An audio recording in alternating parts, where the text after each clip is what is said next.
Hello and welcome to this class of Principles of Microeconomics. I am your teacher Muhammad Nadeem Sarwar. Today we shall discuss the price and output determination of a firm working in perfectly competitive market. So let's start with the lecture. Students, in economics, by market we mean a place, a system, a platform, or a forum that connects buyers and sellers of a commodity together and they take the price and output decision. That is, it could be a place like a shop, could be a platform or a system like Amazon, eBay, Daraz, where there are some buyers of a product and some sellers of a product. They interact with each other and decide how much quantity will be traded at what price.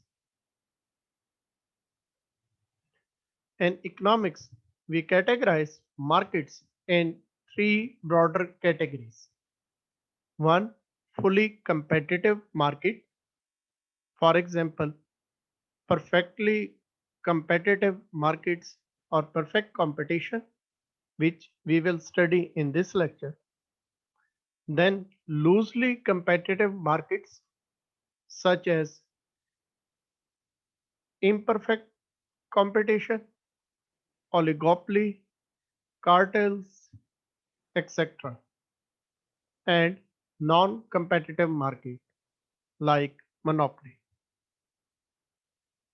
Now let's first compare perfectly competitive market with one of commonly observed loosely competitive markets called imperfect competition or monopolistic competition and with one non-competitive market called as monopoly and see what is the difference between these three. First, perfect competition.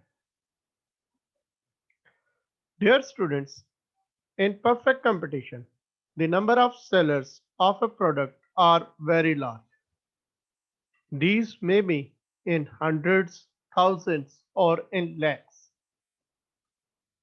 The concept is that there will be so many sellers selling a product. Then the product of each seller will be exactly like the product of any other seller. That is, there will be no difference at all between the products of different sellers. All the products will be fully homogeneous. Therefore, when the products are homogeneous and number of firms that are producing these homogeneous products are very large, the substitutes are easily available. A consumer may not like to buy a product of firm A, may buy the product of firm B, firm C, firm D, or any of the firm in the market. Now, just connect these 3 points. There are too many firms producing exactly the same kind of commodity. Then it is obvious that no single firm will have very large share in the market. The share of each firm in the market will be negligible. So will be its power to influence the market. Number of buyers are also very large. Therefore, no buyer or no seller will be able to influence the market. So, the price will be controlled by the market forces. The forces of demand and supply will decide what will be the price of the commodity and totally how much commodity will be traded. The price set by the market forces must be accepted by the firms, and no firm can change that price. However, each firm is free to sell any quantity of the product at given market settled price. Lastly, the entry of new firm and exit of existing firms into and from the market is fully allowed. There are no barriers for newcomers or for the outgoing. Anyone can set up a firm, can come into the market and start selling the product. Similarly, any firm can shut down its business and can leave the market. Now, let's see what happens in monopoly. In monopoly, the number of sellers are reduced to one and only one. So there is only one firm that represents full industry. The product produced by the firm is unique. That means you cannot find any other substitute of that product. Now let's link these 3 points. There is only one firm that is producing a unique commodity which is not produced by any other firm. Therefore, a consumer can only buy this commodity from that specific firm. Therefore, the firm would be the most powerful player in the market and it will have full control over the price of the commodity. It can set any price it wishes. A consumer can only choose the quantity he or she is buying. Because it is only one firm, so the entry and exit of the firm from the market is not allowed. Firm makes it impossible to enter new firm into the market. And if by somehow any new firm comes into the market, then it will not be the monopoly. Students, the perfect competition and monopoly are the two extreme ends. On one side, firm has no power, and on the other hand, the firm is extremely powerful. Therefore, it is very hard to find an exact example of perfect competition or of monopoly. We can find some loose examples such as so many farmers producing wheat in a country. However, in most of the countries, the prices of wheat are government controlled. And there is a difference between the varieties of different, there are so many varieties of wheat as well. Although they are quite similar to each other, but yes, there is some difference. Similarly, we can have organic wheat or traditionally produced wheat as well. So finding an exact example, 100% perfectly competitive market is almost impossible. Same is the case with monopoly. However, the central bank of any country has monopoly over printing of currency in that country. But with the passage of time, there are some new currencies now introduced in the market which are being used not as much common as traditional currencies, but they are getting popularity. And these currencies are not controlled by any central bank like bitcoins and other such currencies. Similarly, some of the state-owned companies also enjoy monopoly power, but again, there are some regulatory bodies that keep an eye on the prices of the product that are produced by those firms. So, like perfect competition, it is very difficult to find an, a perfect example of monopoly. These are the two extreme ends. Therefore, every market that is existent in this world will either be close to perfect competition or to monopoly. So, studying both these will make it easy for us to understand the real world markets. One of the markets that we can observe in real world is monopolistic competition or imperfect competition. In this market, number of sellers are large. They produce differentiated commodities. That is, the products are of same use, but they are the product of one firm are different from the product of other firm. For example, a car made by Toyota is different from a car made by Honda. Similarly, a cell phone produced by Samsung is different from a cell phone produced by Huawei or Redmi or any other company. So, in this case, the substitutes will be available, but a consumer will have to sacrifice on certain characteristics. So we can say that substitutes are available, but it requires some sacrifice as well.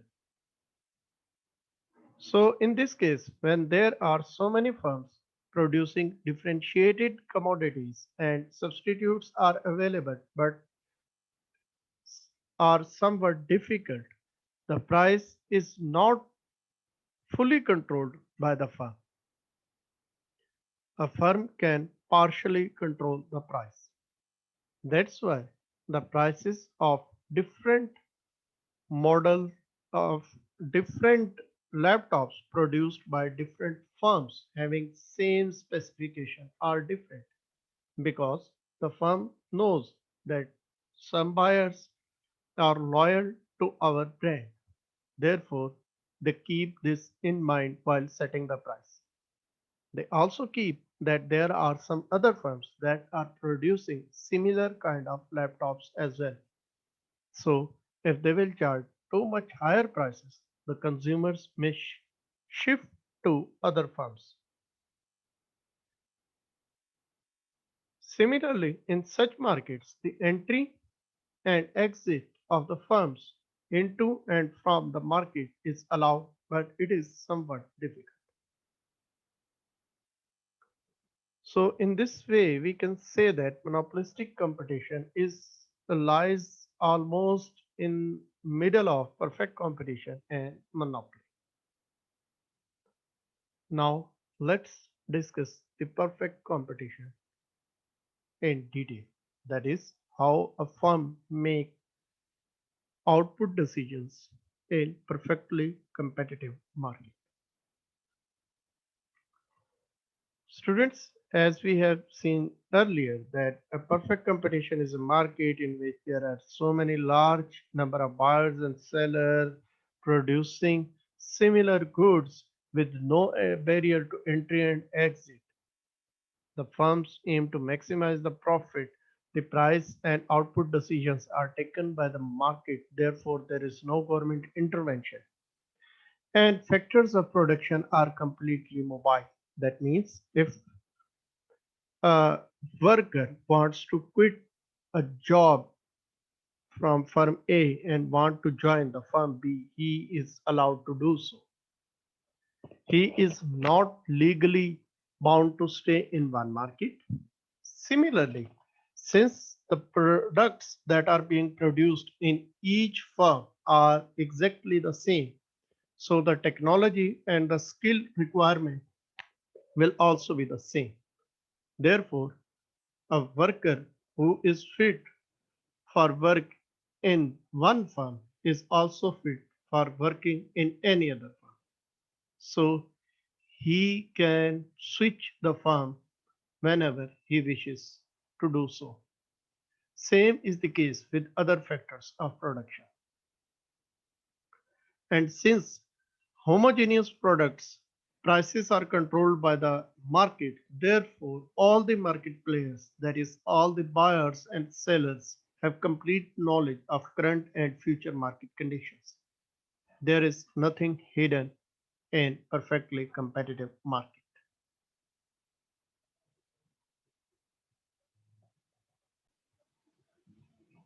Now let's see how the price and output is determined in perfectly competitive market.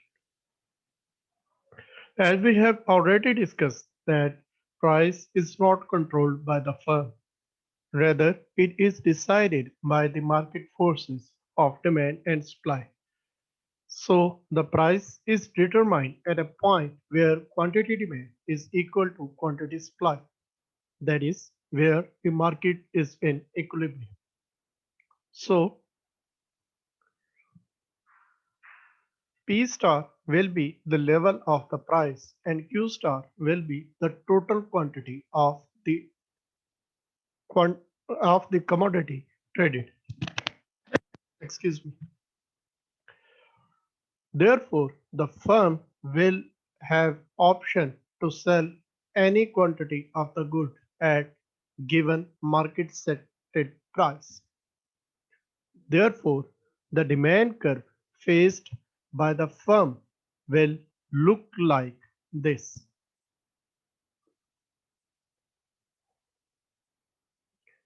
And on this demand curve, the price or average revenue will be flat. That is, a firm can only maximize its revenue by selling more and more quantity. The share of firm in the market is so small that it cannot influence the price set by the market. Now let's look at revenue side of the firm. As we have already seen that firm has to accept the market set price and it can only maximize its revenue by selling more and more quantity. So the price is same. A firm that will sell only one quantity of the commodity will have a revenue of, let's say, 100 at market fixed price of rupees 100.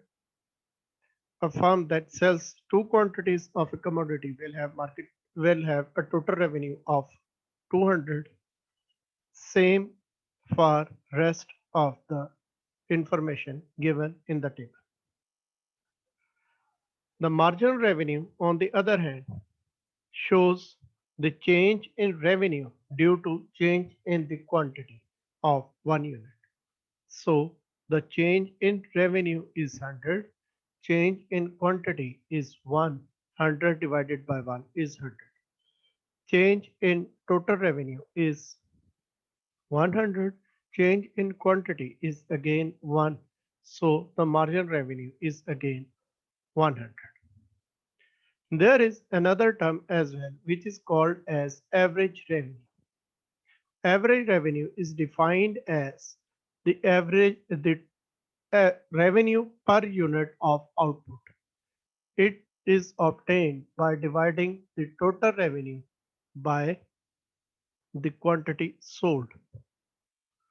Therefore, total revenue, which is equal to price into quantity, if we divide it by the quantity, mathematically we can see that it is equal to price.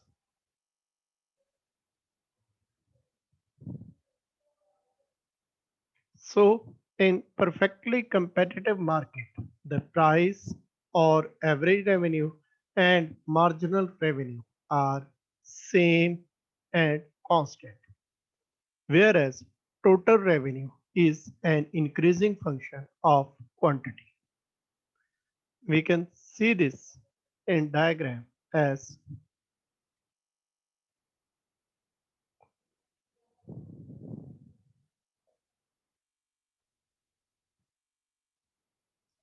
we have already discussed the cost side of the firm in our lecture on cost of production. So now let's see the profit maximization condition of the firm. Students, profit is the difference between total revenue and total economic costs that are faced by the firm. The revenue, cost, and therefore the profit is the function of quantity. A firm is said to be in equilibrium where it is producing at a level that maximizes its profit or minimizes its losses. This condition is fulfilled when total revenue is higher than total cost and the difference between the two is maximum. Like here we can study this by bisecting this whole area in two regions. In first region, for example, we can see that total cost is higher than total revenue. Therefore, in this region, the firm will not be earning any profit.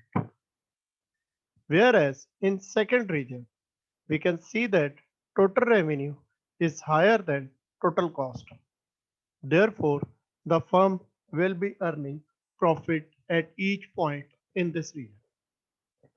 However, the aim of the firm is not just to earn profit, but to earn maximum profit. We can understand or we can pinpoint this point by drawing a tangent on total cost curve.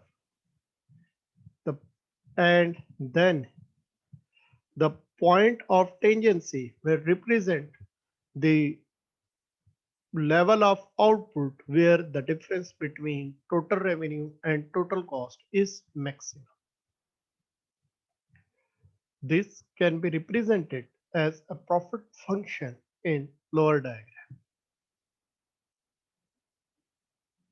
Here, the profit in first region is negative. In the second region, it is positive. At Q star level, it is maximum, and after Q star, it started to decrease.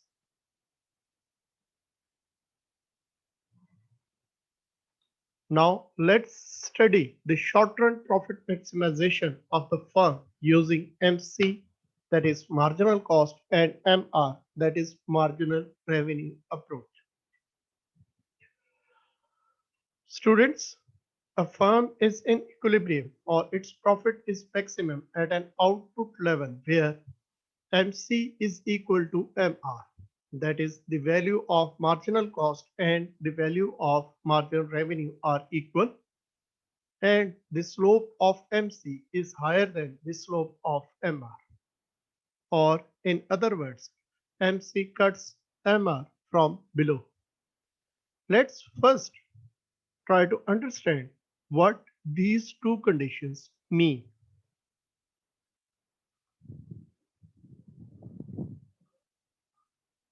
Here we have output axis and revenue and cost axis, where we represent revenue, cost, or the price. Now, this is marginal revenue.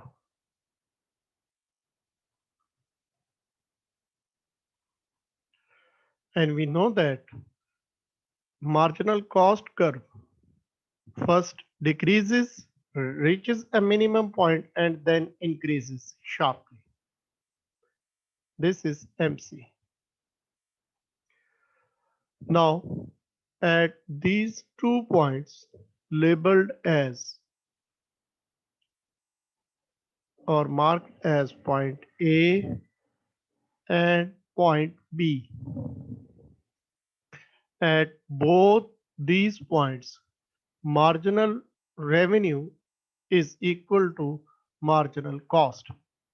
That is, MC is equal to MR. But at first point, MC cuts MR from above, and at second point, MC cuts MR from below. Now, what is the difference in these two? Let's study point A first. At this point, if a firm produces one additional unit, say this, then on producing this additional unit, firm's change in firm's revenue is higher and I'm sorry, and the cost that firm has to bear to produce this extra unit is lower. Therefore, firm must produce this unit because it will add more to the revenue than it will add to the cost. Firm still produces one more unit.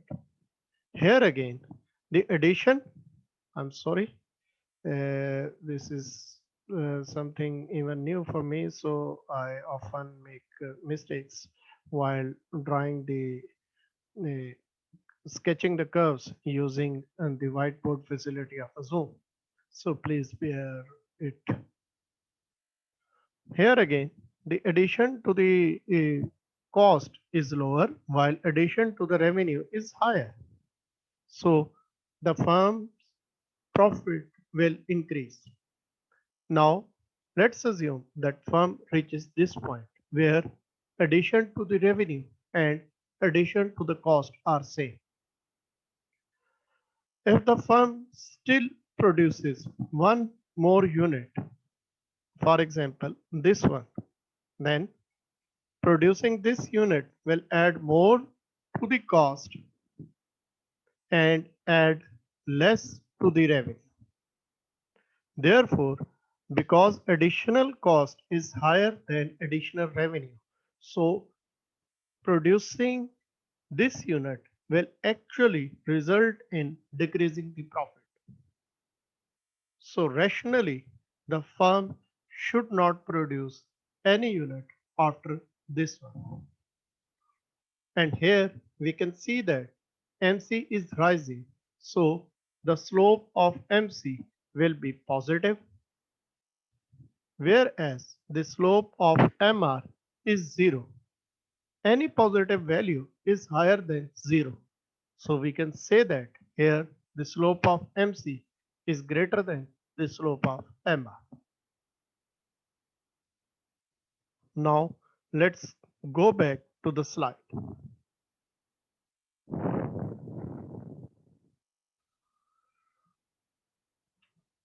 This can be represented neatly like here E will represent the equilibrium and Q star will represent the total quantity produced by the firm. Depending upon the cost of production, the firm may earn abnormal or supernormal profit, normal or zero economic profit, normal loss, or it may face abnormal losses. Abnormal profit or supernormal profit is where the per unit price is higher than per unit cost. Normal profit or zero economic profit is where per unit price is equal to per unit cost of production. Whereas in case of loss, the price is less than per unit cost. We shall study the difference between both kind of losses later.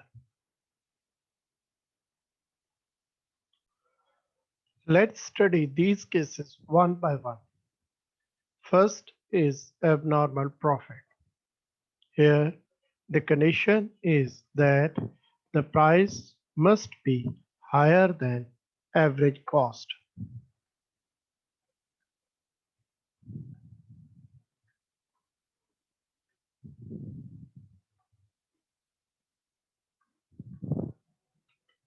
So first draw MC and MR, then pinpoint the equilibrium point and draw it and join it with output axis. Also join it with average revenue curve and from that join it with revenue and cost axis.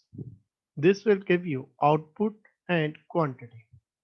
So we can trace the total revenue.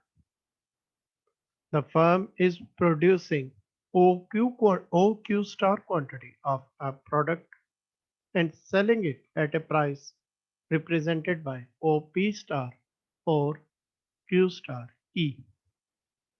So the total revenue will be OQ star E P star.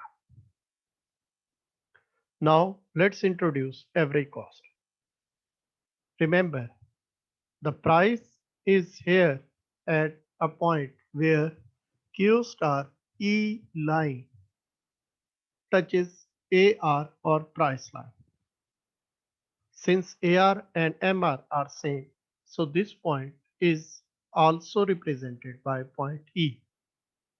Therefore, the average cost curve should pass from below this point. And keep in mind that average cost curve first falls, cuts MC and then rises.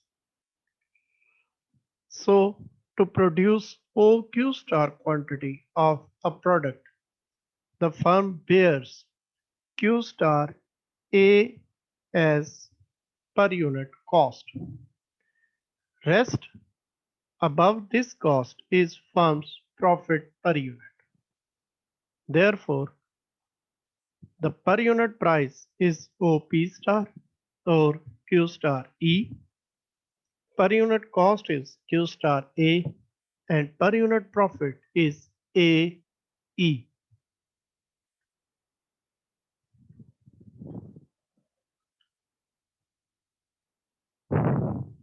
Joining it, we have total revenue, total cost, and total profit. These are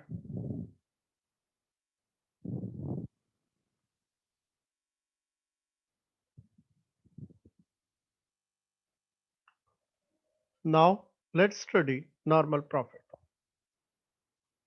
Again, first draw AR and MR curve. Also draw MC curve. The point where MC cuts MR is equilibrium. Join it with output axis with AR curve and from AR curve join it with revenue and cost axis.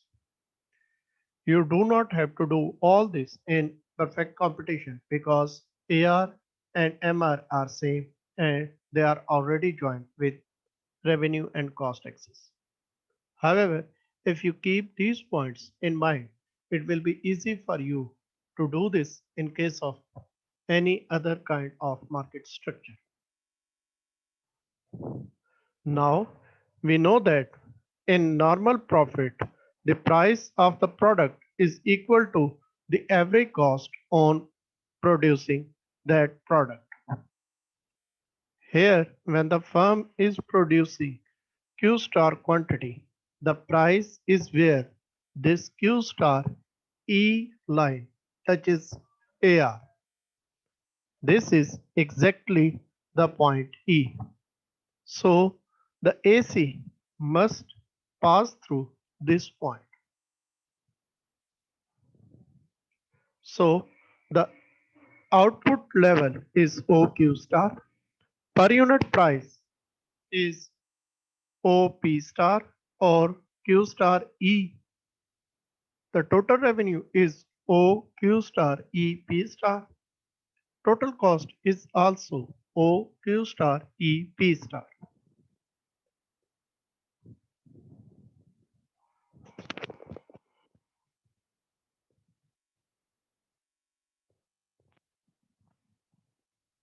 Now let's study the cases of loss. First, normal loss.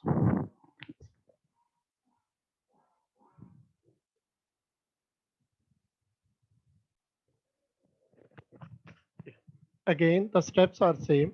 First, draw MR and AR, then draw MC. Pinpoint equilibrium point where MC cuts MR from below. Join this with output axis with AR curve, and from AR, join it with price axis as well. In case of normal loss, we have two conditions. First is that per unit price must be less than per unit cost.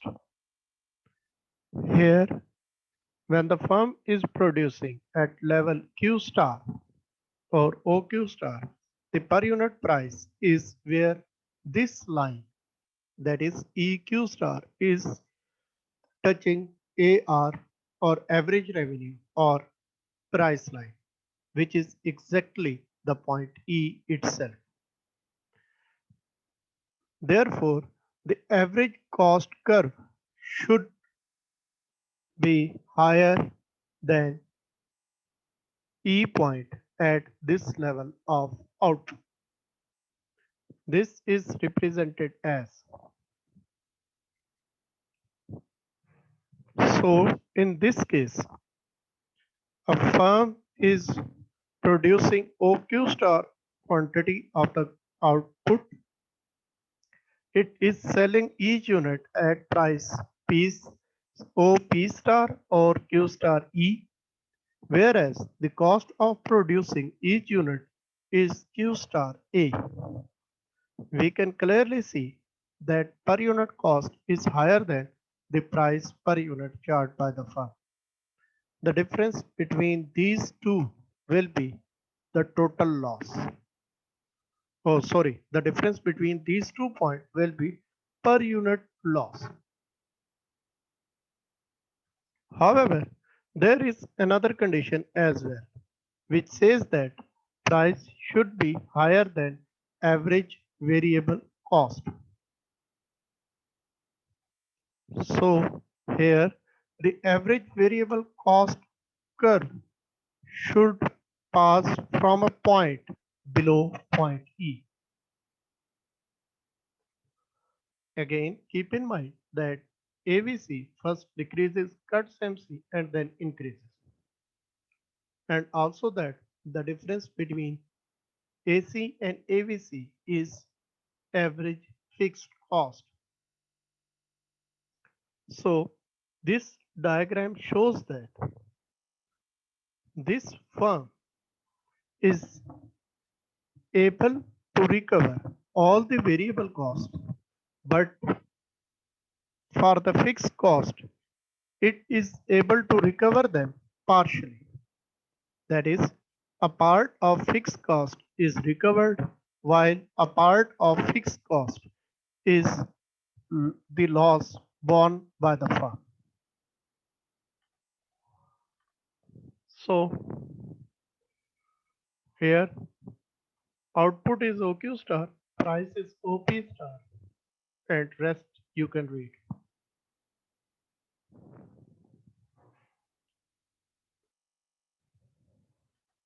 Next is abnormal loss.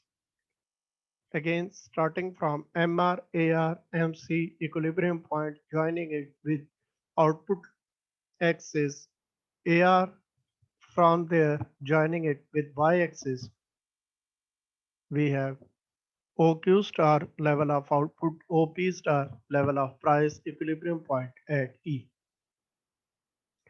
Again, in case of abnormal loss, first condition is same. That is, the price must be lower than per unit cost. So again, The AC curve should be higher than point E at Q star level of output.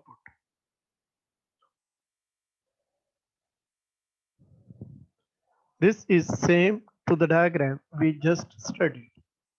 However, next condition is that the price should be equal to average variable cost.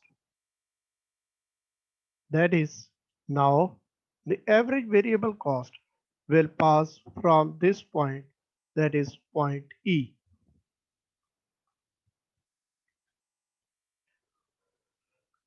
This shows that at this price, firm is only able to recover its per unit variable cost, whereas it is not able to recover any part of per unit fixed cost. So that is a total loss for the firm. Normally, abnormal loss is also called as the case of shutdown. That is, it is suggested that in this case, firm should leave the market. It should turn off its plant, switch off its energy connections, sell off all the machinery, and should leave the market for a permanent. Now, let's study the equilibrium of the firm in long run. We know that long run is a time frame in which no factor of production is fixed. That is, firm can vary its size of plant as well.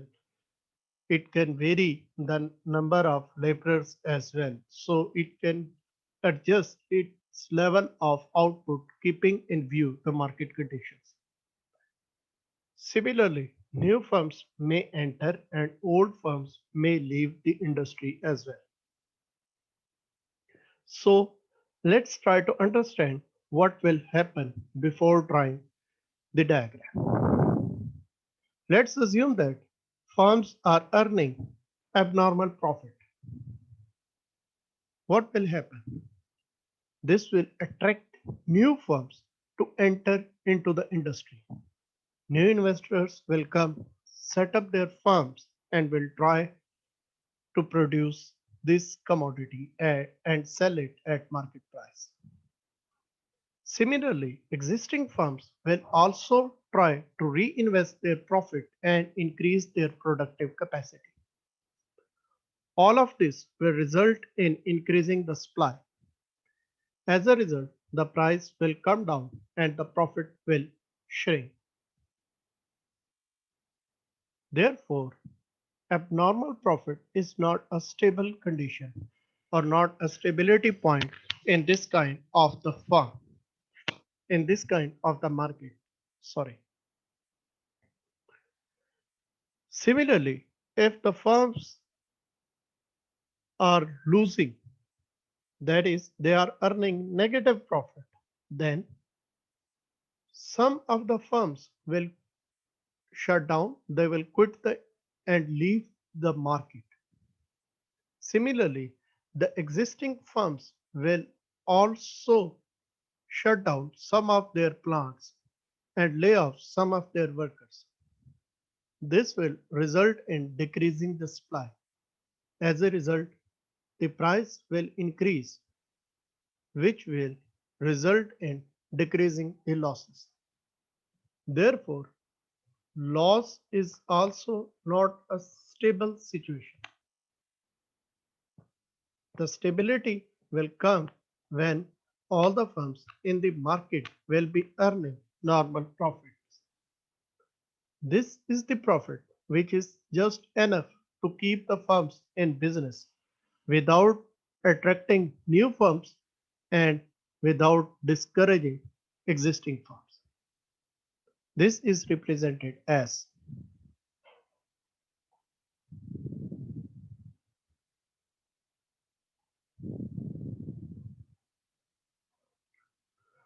now let's discuss short-run supply curve of the firm. Students, we already know that the minimum or level at which the firm may be in the market is where its price is just above average variable cost. Let's assume that at point E1 this happens. So at price P1, equilibrium is at E1 and firm is producing Q1 quantity. If the price increases to P2, the equilibrium will shift to E2 and the output will be Q2. Similarly, if the price increases to P3, the equilibrium will be at E3 and output will be at Q3. So at price P1, output is Q1. Price increased to P2, output increased to Q2. That is, with increase in price, output is increasing. Price increased to P3, output increased to Q3. Joining these points, we have the supply curve of the firm.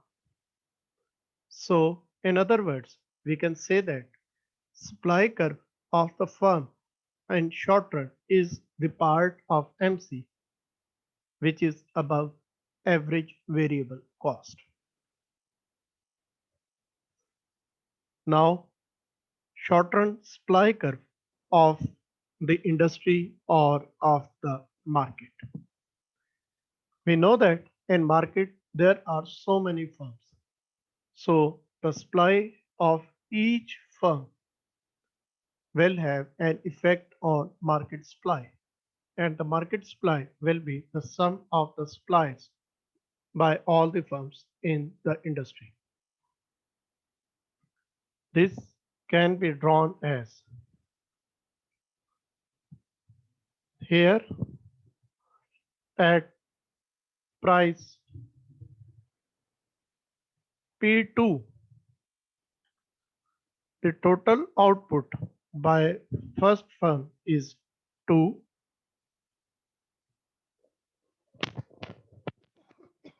I'm sorry.